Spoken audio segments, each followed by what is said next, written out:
يا مساء الخير. النهارده هنشكر الكابتن محمود الخطيب مع كل الاحترام والتقدير لحضرتك.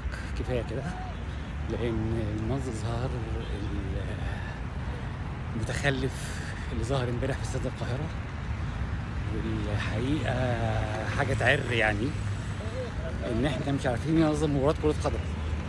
ايا يكن بقى مين السبب ومين الصح ومين الغلط، بس الحقيقه ان احنا فشله، ادارات فاشله، اداره نادي الاهلي فاشله، اداره اتحاد الكوره فاشله، اداره رابطه الانديه فاشله. سيبك من الزمالك هو الاقل خطا في الموضوع، وادارته هم كده كده فاشلين اصلا. فالحقيقه ان الكابتن محمود الخطيب كنا نحسبه انه احكم من كده واعقل من كده واكبر من كده.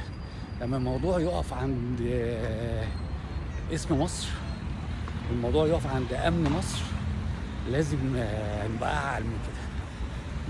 ما نعاند بعض في سمعه الاداره المصريه، لان المظهر امبارح والمشهد المخزي اللي كان موجود في استاد القاهره شافوا العالم كله.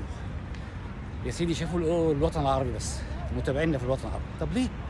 يعني انتوا ما اتعلمتوش؟ ما شفتوش الناس في الامارات لما بتروح تلعبوا في الامارات التنظيم عامل ازاي؟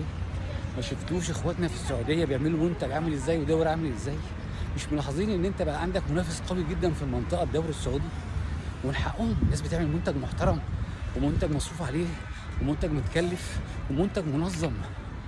فمن حقهم ان هم يسمعوا في الجماهير بتاعتك. هم بينافسوك عشان انت دوري قوي، كلكم زي الزفت وبتلعبوا زي الزفت، انما هم بينافسوك عشان المتابعين. لان حضرتك خرجت من الرياضه خلاص، انت دلوقتي شغال في الترفيه. لو انت مش واخد بالك، انت مش بتعمل الرياضه اللي بيمارسوا الرياضه، انما الناس ادام بتتفرج على الرياضه فده انت كده دخلت في الترفيه بمعناه. عارف معنى الترفيه ايه؟ معنى الترفيه الالهاء والتسليه. انت حضرتك بتعمل منتج للالهاء والتسليه، منتج تافه زي الناس اللي بتديروا. يعني كل اللي بيديروا الكره المصريه ناس تافهه. انتوا لا تضيفوا شيء للمنظومه، انتوا لا تضيفوا شيء للمجتمع. انتوا بتعملوا ترفيه زي حضرتك، زي الاراجوز، زي الرقاصه، زي الممثله، زي كل الناس دي.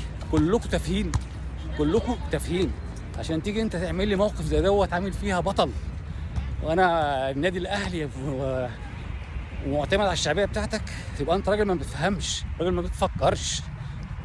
افرض الناس اللي راحت من الساعه 12 الظهر ولا الساعه 1 الظهر دي الاستاد جعانين وصايمين ورايحين يقعدوا، حد فيهم تطاول ولا حد فيهم عمل مشكله وتدافعوا وواحد فيهم مات، مين هيبقى مسؤول؟ الخطيب؟ ولا هنطلع نعيط في التلفزيونات ونقول والله معلش ايه قله الادب دي؟ ايه السفاله دي؟ السيد وزير الشباب والرياضه، انت ما تروحش تقعد مع حد، انت تلغي ادارات المجالس دي كلها.